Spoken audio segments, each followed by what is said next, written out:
Hi, I'm Kate. As a beginner teacher, I'd like to explore some effective strategies for teaching the whole child that can specifically help beginner teachers stay afloat during these early days. As we go, try to think about how these strategies relate to teachers' learning, as well as to students. Mr. Wondersmith, over to you. Thanks, Kate. Hey guys.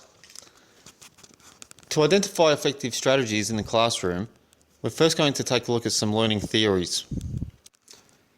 While there are 5 noteworthy learning theories, Kate has been looking at the role of 2 of these specifically, cognitivism and communities of practice. The study of how people internally process sensory stimuli by mentally manipulating, storing and recalling the information is known as cognitivism. This theory began developing in the 1950s. Cognitive learning is dependent upon prior knowledge, selectivity, active involvement, construction of meaning and formation of schemata. Teaching of Arabic numerals during the foundation year typically involves auditory and visual stimuli. Teachers say the numbers and show students how to count their fingers. Such sensory stimuli are first stored in our sensory memory. Student selection of these stimuli over distractions typically involves teaching strategies such as clapping patterns, rhymes, and songs. These both attract students' attention and help them to extend the duration of their focusing capabilities. By selecting these sensory stimuli, students encode the information into their working memory.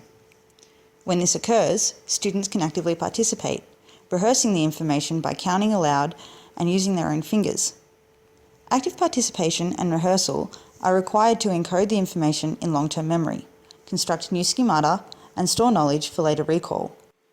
Now, how many fingers am I holding up?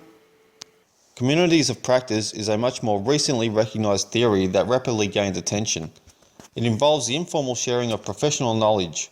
Common hurdles and effective strategies exist among all practices, and by sharing knowledge of these experiences, teachers are able to further their skills collaboratively. Interactions between teachers in the staff room, or when using online social networks, often involve the exchange of experiences and techniques which can be used to improve teacher practice. Right now, as you watch this video, you are participating in a community of practice. For our future professional development, it is advisable that we continue to actively engage in such exchanges. Now let's look at instructional variables. One of these, meaningful learning, occurs when students are able to connect new information with their prior knowledge. Knowledge of students' needs and abilities in various developmental areas is imperative for meaningful learning. In the middle and upper years of primary school, children become increasingly capable of identifying useful applications for new knowledge. This reflects the growing schema of students at these levels.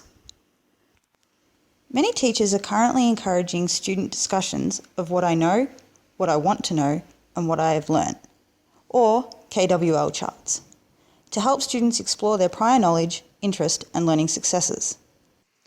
Despite the usefulness of this activity, teachers should independently familiarise themselves with what students know, want to know, and have learnt in order to provide meaningful learning experiences. Supportive and safe learning environments nurture positive student well-being, which is central to the teaching profession. The social stage described by Witten et al. 2004 states that during middle-upper primary years, arguments are common and may lead to physical altercations such as pushing.